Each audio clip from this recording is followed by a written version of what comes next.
तो स्वागत है दोस्तों आपका एक बार फिर से नई वीडियो में। तो आज की वीडियो में हम जो दोस्तों परमार सर की जो दिल्ली पुलिस की जीके की जो सीरीज़ है उसके लेक्चर नंबर 8 को हम कंप्लीट करने वाले हैं। तो अगर आप चैनल पर नए हैं तो चैनल को सब्सक्राइब कर लें, वीडियो अच्छी लगे तो वीडियो को लाइक भी कर दें। तो चलिए आज की वीडियो को स्टार्ट करते हैं। पहला क्वेश्चन था कि वीरेंद्र कुमार घोष और अविनाश भट्टाचार्य और भूपेंद्र दत्ता मार्च 1906 में किस आंदोलन से जो जुड़े हुए थे। तो इसका राइट आंसर आपका स्वदेशी आंदोलन। स्वदेशी आंदोलन की बात करें तो लॉर्ड कर्जन के द्वारा जो शुरू किया गया बंगाल विभाजन जो कि 1905 में हुआ था, प्रतिक्रिया के रूप में जो शुरू किया गया आंदोलन था। और अंग्रेजों ने कारण बताया कि प्रशासनिक सुविधा, लेकिन वास्तविक जो रीज़न था वो था हिंदुओं और मुसलमानों को विभाजित करना। पूर्व में थे मुस्लिम बहुल और पश्चिम में थे हिंदू बहुल। घोषणा की गई थी अगस्त 2005 में और कार्यान्वयन जो यानी कि लागू हुआ था 16 अक्टूबर 1905 को। उसके बाद है कि स्वदेशी आंदोलन से संबंधित आईएनएस यानी कि कांग्रेस अधिवेशन कौन कौन से हैं। तो वह आपका 1905 का बनारस अधिवेशन जिसकी अध्यक्षता गोपाल कृष्ण गोखले ने की थी और पहली बार कांग्रेस में आधिकारिक तौर पर स्वदेशी का समर्थन किया गया।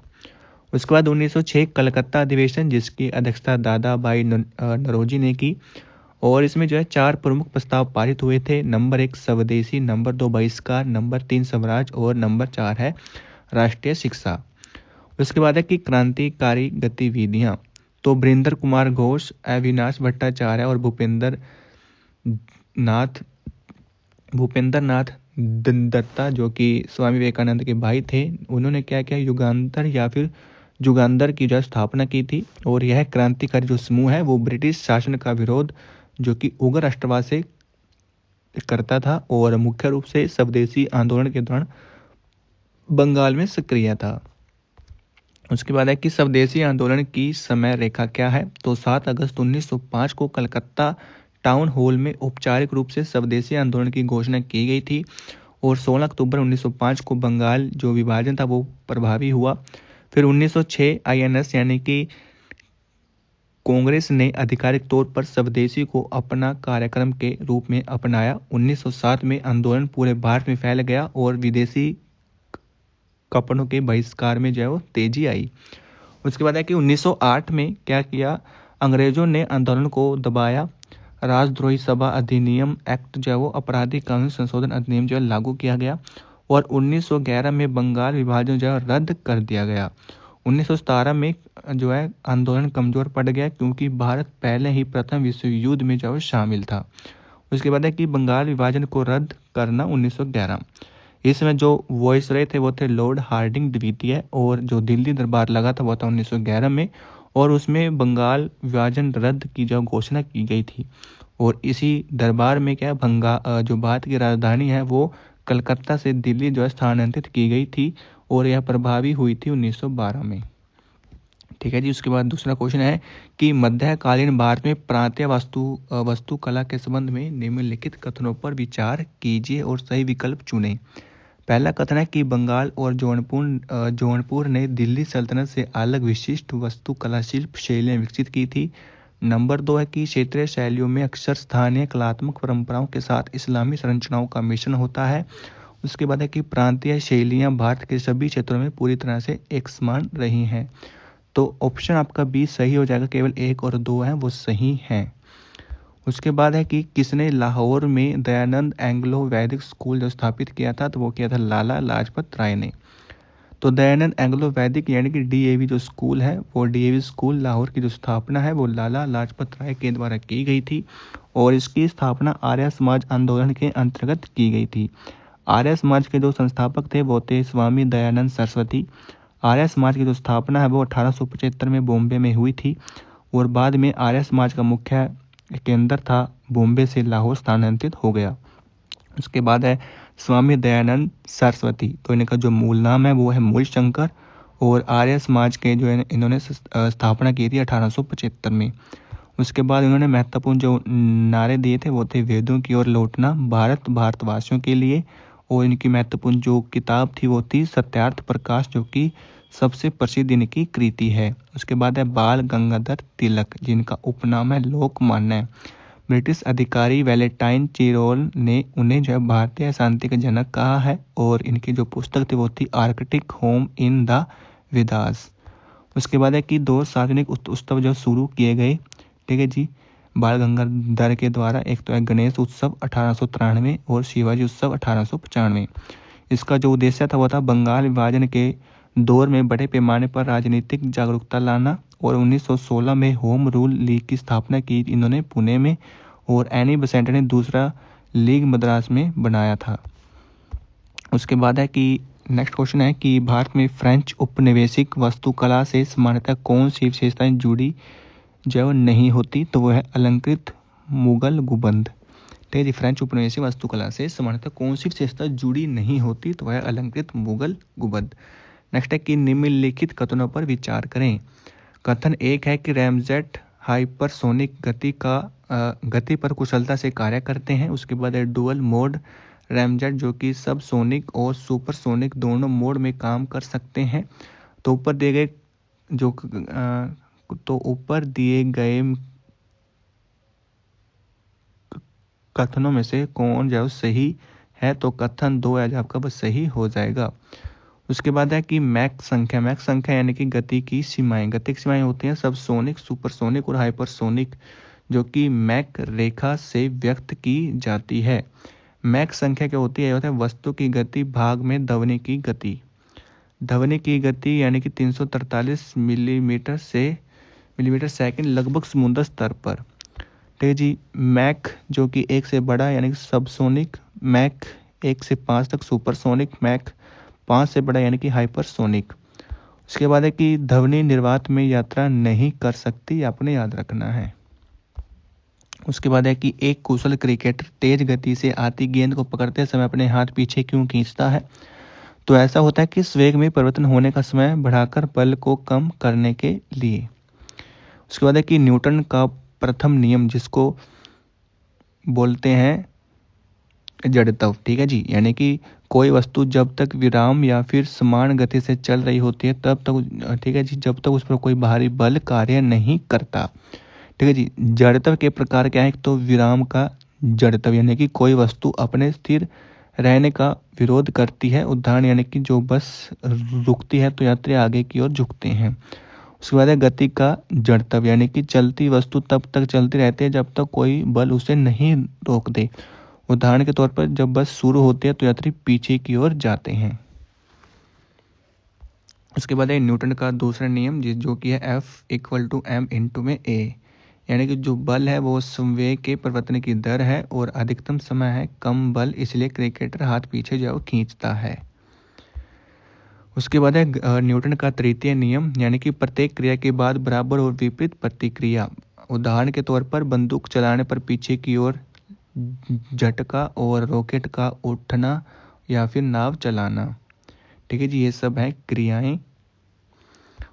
तो उसके बाद नेक्स्ट क्वेश्चन है कि लंबाई और प्रतिरोध वाला एक चालक 2 बराबर हिस्सों में काटा जाता है। इन दोनों हिस्सों को समानांतर में जोड़ा जाता है, तो इस संयोजन का जो तुल्य प्रतिरोध क्या होगा? तो होगा R/4।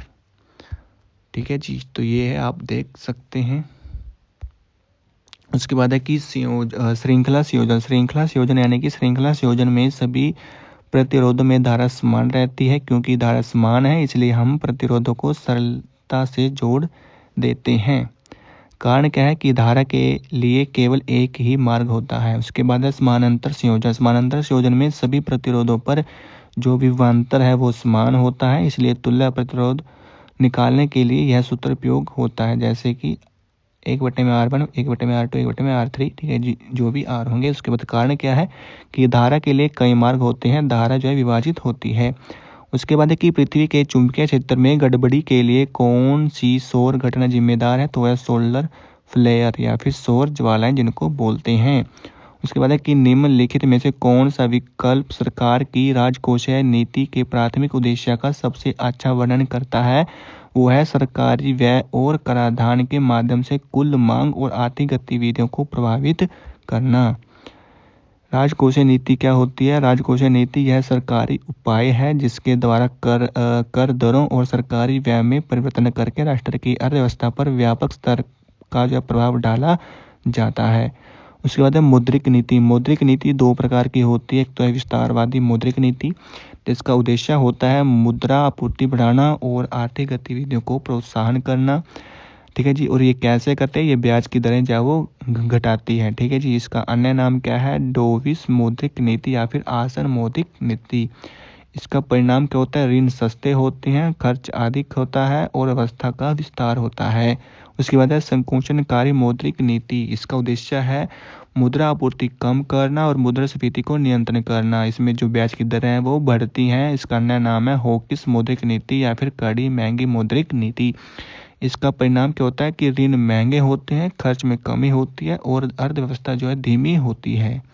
ठीक है। और इसी को हम मुद्रास्फीति नियंत्रण भी बोलते हैं। उसके बाद है निम्नलिखित कथनों को पढ़ें। तो कथन एक है कि छठी पंचवर्षीय योजना का लक्ष्य है आय वृद्धि और विभिन्न योजनाओं के माध्यम से प्रौद्योगिकी के आधुनिकीकरण पर था। कथन दो है कि तृतीय पंचवर्षीय योजना कई कारणों जैसे कि युद्ध, रुपये का मूल्य और खाद्य संकट के कारण असफल हुई। तो जो कथन एक है और जो दो है वो दोनों सही हैं। तृतीय पंचवर्षीय योजना जो कि अवधि है जिसकी 1961 से 1966 और इसे गॉडगिल योजना भी कहा जाता है। इस योजना का मुख्य लक्ष्य था देश को आर्थिक रूप से स्वतंत्र बनाना, आत्मनिर्भर स्थिति तक पहुंचाना। लेकिन चीन के युद्ध के कारण यह योजना लगभग 5.6% के लक्ष्य को जो है प्राप्त नहीं कर सकी। उसके बाद छठी योजना जो कि कृषि और ग्रामीण विकास के लिए राष्ट्रीय बैंक यानी कि नाबार्ड की स्थापना की गई थी। 12 जुलाई 1982 को सचिवालय पुनर्गठन समिति की अनुशंसाओं का पुनर्गठन किया गया और परिवार नियोजन का विस्तार और जनसंख्या वृद्धि को नियंत्रण करने के लिए इसमें अभियान चलाए गए और जो है भारत को एक बड़ी सफलता इसमें मिली थी। उसके बाद है कि निम्न कथनों पर विचार करें। यानी कि कथन एक है कि 1956 की औद्योगिक नीति संकल्प का उद्देश्य है निजी क्षेत्र के प्रभुत्व को सभी प्रमुख उद्योगों को बढ़ावा देना था। कथन दो है कि 1956 की औद्योगिक नीति संकल्प ने उद्योगों को 3 श्रेणी में विभाजित किया, पूर्णतः सरकारी स्वामित्व वाले, सरकारी नेतृत्व वाले, मिश्रित क्षेत्र, निजी क्षेत्र। तो उपयुक्त कथनों में से कौन से सही है, तो कथन जो एक है वो गलत है, कथन दो जो है वो सही है। उसके बाद है कि FRBM अधिनियम के तहत वित्त मंत्री की क्या भूमिका होती है, तो संसद में राजकोषीय नीति संबंधी जो वो प्रस्तुत करना जो कि वित्त मंत्री की भूमिका होती है। उसके बाद है कि कथन जो है यानी कि निम्न में कौन से कारक भारत के कुछ आर्थिक रूप से विकसित उत्तरी राज्यों में कम बाल लिंगानुपात में योगदान देते हैं। तो पहला है कि प्रसव पूर्व लिंग निर्धारण विधियों की बढ़ी हुई उपलब्धता, महिलाओं की उच्च साक्षरता और सशक्तिकरण। नंबर 3 है उत्तराधिकार और पारिवारिक सहयोग में पुत्रों की सामाजिक प्राथमिकता। नंबर 4 है लैंगिक समान गति नीतियों का सख्त प्रवर्तन। तो ऑप्शन 1 और 3 जो आपका यहाँ पर सही हो जाएगा। तो इसमें हम बात कर लेते हैं लिंगानुपात। तो लिंगानुपात होता है कि प्रति 1000 पुरुषों पर महिलाओं की संख्या कितनी है और इसे जनसंख्या में लैंगिक संतुलन मापने के लिए उपयोग किया जाता है। उसके बाद है बाल लिंगानुपात। बाल लिंगानुपात होता है कि प्रति 1000 लड़कों पर 0 से 6 वर्ष की लड़कियों की संख्या कितनी है और यह जन्म के समय लैंगिक प्राथमिकता तथा प्रारंभिक बचपन में भेदभाव को दर्शाती है। उसके बाद है कि जनगणना डेटा 2001 के अनुसार प्रति 1000 लड़कों पर 927 लड़कियां थी और 2011 में प्रति 1000 लड़कों पर 919 लड़कियां थी। यह कमी दर्शाता है कि बाल लिंगानुपात बिगड़ रहा है। उसके बाद है समग्र लिंगानुपात यानी कि कुल जनसंख्या का। तो 2001 में प्रति 1000 पुरुषों पर 933 महिलाएं थी और 2011 में प्रति 1000 पुरुषों पर 943 महिलाएं थी। उसके बाद है निम्न और उच्चतम और निम्न लिंगानुपात 2011 की जनगणना के अनुसार। जो राज्य की बात करें तो सर्वाधिक जो लिंगानुपात है वो है केरल का और न्यूनतम है हरियाणा का। केंद्र शासित प्रदेश की बात करें तो सर्वाधिक है पुडुचेरी और न्यूनतम है दमन और दीव। उसके बाद है कि भितरकनिका मैंग्रोव किस राज्य में है, तो यह आपका उड़ीसा में। उसके बाद है मैंग्रोव। मैंग्रोव यानी कि मैंग्रोव जो कि खारे पानी वाले तटीय दलदली क्षेत्रों में उगते हैं। सुंदरबन की बात करें तो दुनिया का सबसे बड़ा मैंग्रोव वन है। ठीक है जी। उसके बाद है कि मैंग्रोव पेड़ों में श्वसन प्रवर्धन होते हैं जो कि मिट्टी से ऊपर निकलकर ऑक्सीजन लेते हैं। उसके बाद है कि मैंग्रोव वाइविपेरी दर्शाते हैं बीज माता पिता पौधों पर ही अंकुरित होकर बाद में गिरते हैं। उसके बाद है कि पृथ्वी रिमोट सेंसिंग उपग्रह मुख्य रूप से किसके लिए डिवाइस तैयार किए जाते हैं? तो पृथ्वी पर मौसम, भूमि उपयोग और परिवर्तनीय परिवर्तनों की निगरानी करने के लिए। उसके बाद क्वेश्चन है कि निम्नलिखित कथनों पर विचार करें। तो कथन पहला है कि भूमि और कृषि राज्य सूची के अंतर्गत आते हैं। कथन दो है कि विवाह कानून और गोद लेना संवती सूची के अंतर्गत आते हैं। तो कौन सा कथन जो सही है? तो दोनों कथन जो यहाँ पर वो सही हैं। उसके बाद बात कर लेते हैं यहाँ पर भारत के संविधान की जो 7वीं अनुसूची है, जिसमें 3 सूचियाँ दी गई हैं। संघ सूची में आपके जो विषय आते हैं वो है रक्षा, परमाणु ऊर्जा, विदेशी मामले, युद्ध, शांति, बैंकिंग, रेलवे, डाक और तार, वायु मार्ग, बंदरगाह, विदेशी व्यापार और मुद्रा और सिक्के। राज्य सूची में आते हैं कृषि, पुलिस, जेल, स्थानीय सरकार, सार्वजनिक भूमि, शराब, व्यापार और वाणिज्य, पशुधन और लोक सेवा। संवती सूची में आते हैं आपके शिक्षा, कृषि, भूमि छोड़कर अन्य संपत्ति का स्थानांतरण, वन हो गया, ट्रेड यूनियन हो गया, मिलावट, दत्तक ग्रहण और उत्तराधिकार। उसके बाद है कि निम्नलिखित में से कौन सा शब्द है जो कि 42वें संविधान संशोधन द्वारा प्रस्तावना में नहीं जोड़ा गया? तो है आपका संप्रभु, यानी कि जो प्रस्तावना है जो कि जिसको संविधान का सार भी कहा जाता है, और N.A. पालकीवाला द्वारा इसे संविधान की पहचान पत्र कहा गया है और K.M. मुंशी द्वारा इसे भारत का राजनीतिक कुंडली कहा गया है। उसके बाद संविधान प्रस्तावना के जो स्रोत है वो कहाँ से लिए? तो प्रस्तावना की जो उदाहरण है वो USA से ली गई है, और जो सामाजिक जो नए हैं सामाजिक आर्थिक राजनीतिक ये हमें USSR यानी कि रूस के संविधान से लिए हैं, और समानता, स्वतंत्रता, बंधुत्व ये फ्रांसीसी क्रांति यानी कि फ्रांस से लिए हैं। और जो प्रस्तावना की भाषा है वो हमें ऑस्ट्रेलिया से ली है। उसके बाद है कि प्रस्तावना का आधार, तो 13 दिसंबर 1946 को जवाहरलाल नेहरू के द्वारा इसको प्रस्तुत किया गया था, और 22 जनवरी 1947 को संविधान सभा द्वारा इसे अपनाया गया। क्या प्रस्तावना संविधान का हिस्सा है? तो इसमें बात कर लेते हैं कि इसमें 3 मामले आते हैं। बेरूबारी यूनियन केस 1960, इसमें कहा गया कि सर्वोच्च न्यायालय ने माना कि जो प्रस्तावना है वो संविधान का भाग नहीं है, अतः इसे संशोधित नहीं किया जा सकता।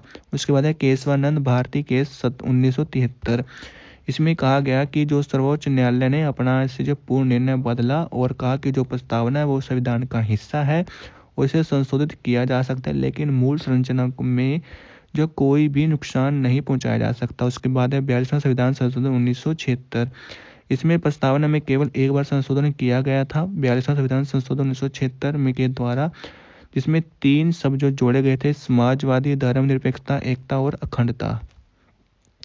ठीक है, तो ये है आपकी प्रस्तावना भाई। ठीक है, आप देख सकते हैं।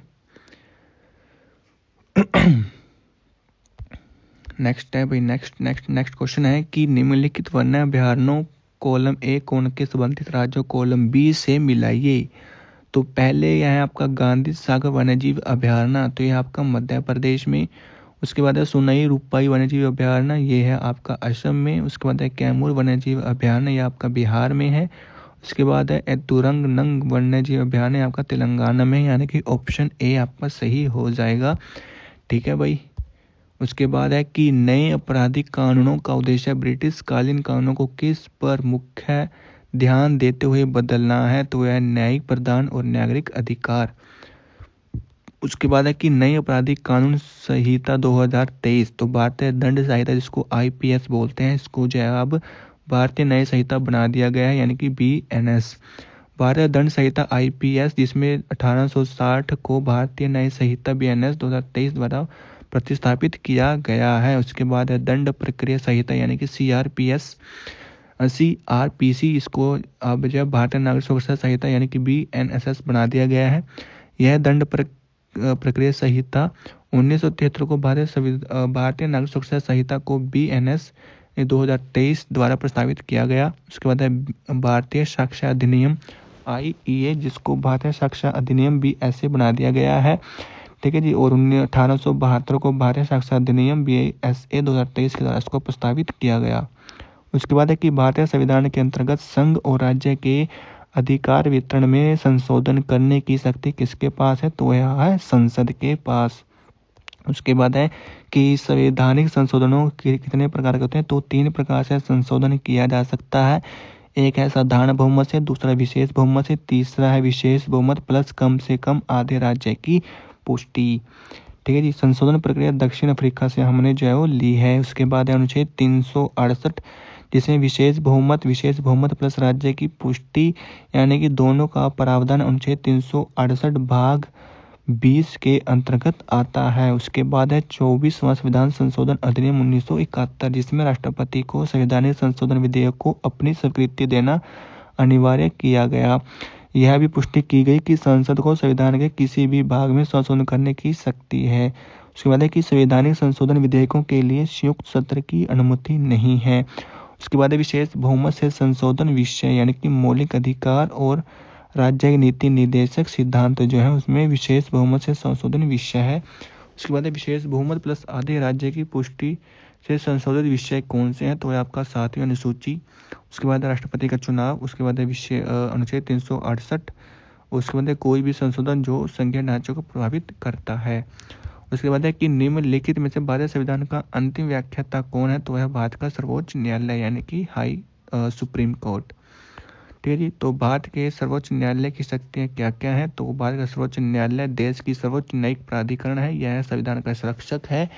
ठीक है जी। और न्याय, मौलिक अधिकार की रक्षा, विवादों का निपटारा, कानूनों की समीक्षा के लिए महत्वपूर्ण भूमिका निभाता है। यह अंतिम अपील का न्यायालय है।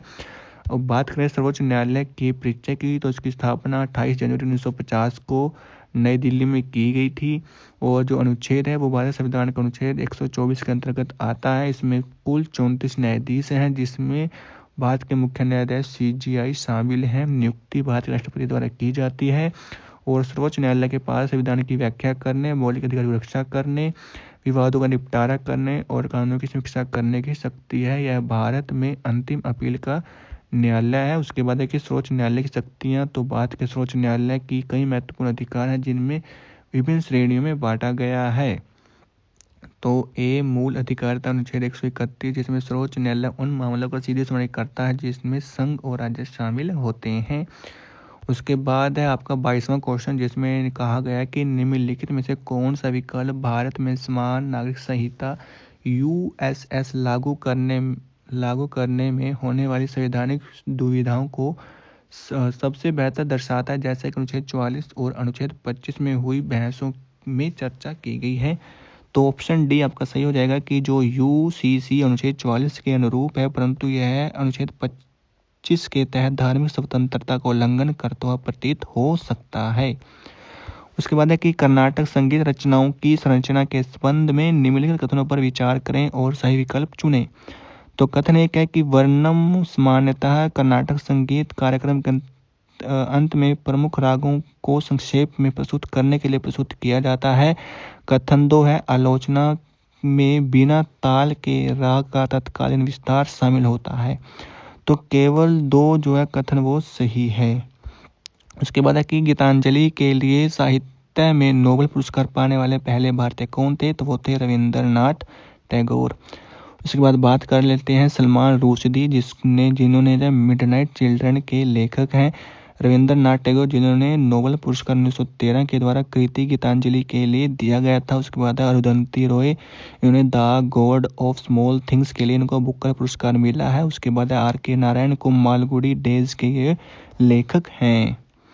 उसके बाद है कि कौन सा नृत्य जो रूप है जो कि पारंपरिक रूप से पंजाब की संस्कृति से जुड़ा हुआ है, तो है आपका भांगड़ा। यक्षगान की बात करें तो यह कर्नाटक का लोक रंगमंच। ठीक है जी। और जो अन्य है वो है बोलक आर्ट, कामसाले, नागमंडलम, भूत आराधना आदि इसके डांस हैं। उसके बाद है मोहिनी अट्टम, जो कि केरल का शास्त्रीय नृत्य है। कुचिपुड़ी बात की आंध्र प्रदेश का शास्त्रीय नृत्य है। ठीक है जी। उसके बाद पंजाब के लोक नृत्य कौन कौन से हैं, भांगड़ा, गिद्धा, घूमर, ठीक है जी, लूंडी, सम्मी, जागो, ढोल, कीकली और गतका। उसके बाद है कि हेनसांग ने विश्व के 4 प्रकाशों में से एक और भारतीय आइंस्टीन किसे कहा है, तो वह कहा है नागार्जुन को। हेनसांग, जिसको जुआन जोंग भी कहा जाता है, यह एक चीनी यात्री था जिन्होंने जियांगजुंग भी कहा जाता है। भारत आने वाले दूसरे चीनी यात्री थे और इनके आने का समय था वो था हर्षवर्धन। ठीक है जी, जो कि पुष्यभूति वंश से संबंधित है। उसके बाद है पुलकेशन द्वितीय जो कि चालुक्य वंश से संबंधित है। उसके बाद है नरसिंह वर्मन प्रथम जो कि पल्लव वंश से संबंधित है। इन्होंने प्रसिद्ध पुस्तक CU की लिखी जो कि पश्चिमी दुनिया का रिकॉर्ड इसमें जो लिखे गए हैं। उसके बाद है कि भारत आने वाले चीनी यात्री तो वो है आपका फायान जो कि चंद्रगुप्त द्वितीय के समय भारत आया था। उसका उद्देश्य था बौद्ध तीर्थ स्थलों की यात्रा करना। उसके बाद है अशोक घोष, इन्होंने बुद्ध चरित्र जो है लिखा था। उसके बाद है मिलिंद पन्नो, यह एक बौद्ध ग्रंथ है, इसमें संवाद है, ठीक है जी, यानी कि प्रश्न उत्तर दर्ज किए गए हैं। राजा मिलिंद जो जिसको मिनांडर भी बोलते हैं, यह इंडो ग्रीक शासक था। और नागसेन जो कि एक बौद्ध भिक्षु था। इन दोनों के बारे में इसमें बताया गया है। उसके बाद है कि खो खो एक टीम में कितने खिलाड़ी होते हैं और खेल के दौरान मैदान पर कितने खिलाड़ी होते हैं। तो 12 खिलाड़ी एक टीम में होते हैं और मैदान पर 9 खिलाड़ी होते हैं। ठीक है जी, तो भाई ये थे आपके जीके के क्वेश्चन। ठीक है जी, जीके परमार सर का लेक्चर था ये। ठीक है जी, परमार सर का लेक्चर ये 8 था। तो उम्मीद करता हूँ आपको वीडियो अच्छी लगी होगी। वीडियो अच्छी लगी है तो लाइक कर देना, कमेंट कर देना और चैनल को सब्सक्राइब कर लेना।